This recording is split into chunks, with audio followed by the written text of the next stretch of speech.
ಹೌದು. ಸಂತಾನ ಪಡೆಯಲೇಬೇಕು ಅಂತ ಹೇಳಾದ್ರೆ ಸಮೀಪದಲ್ಲಿರುವಂತಹ ಬನಶಂಕರ ದೇಗುಲಕ್ಕೆ ಹೋಗಿ ಆ ಮಾತೆಯನ್ನು ಕುದಿಸಿದ್ದೇ ಹೋದಾದ್ರೆ ಒಂದೊಂದು ದಿನ ನಿಮಗೆ ಸಂತಾನ ಆಗ್ತದೆ ಅಂತ ಹೇಳಿದ್ರು. ಅವರ ಮಾತನ್ನು ಕೇಳಿದಂತಹ ನಾನು ನಿನ್ನನ್ನು ದೇಗುಲಕ್ಕೆ ಕಳಿಸಿಕೊಟ್ಟಿದ್ದೇನೆ.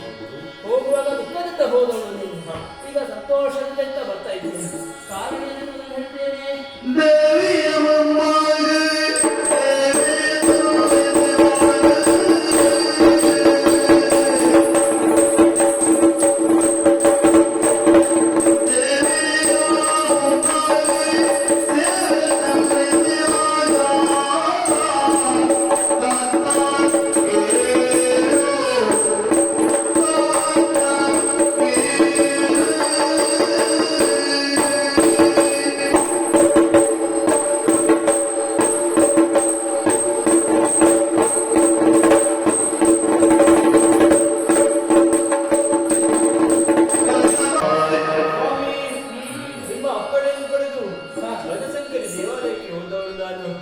ಹೋದಂತ ಸಂದರ್ಭ ಪೂಜೆಯನ್ನು ಸಲ್ಲಿಸುವಂತಹ ಸಮಯದಲ್ಲಿ ಆ ದೇವಿಯೇ ನನಗೆ ಸೂಚನೆ ಕೊಟ್ಟಿದ್ದು ಸಂತಾನಕ್ಕಾಗಿ ನೀವು ಮರು ಮದುವೆ ಆಗಬೇಕು ಎನ್ನುವುದಾಗಿ.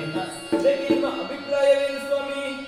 ನಮ್ಮ ನಾಡು ಅರಾಜಕತೆಯಿಂದ ಬಳಲಬಾರದೆಂಬ ಕಾರಣಕ್ಕಾಗಿ ಸಂತಾನಕ್ಕಾಗಿ ಒಂದು ಮದುವೆ ಆಗಬೇಕೆಂದು ಹಳ್ಳಿ ಕೇಳಿಕೊಳ್ತಾ ಇದ್ದೇನೆ. ಆ ದೇವಿಯ ಇಚ್ಛೆ ಹೇಳಿದೆ, ಹಾಗೆ ಆಗಲಿ.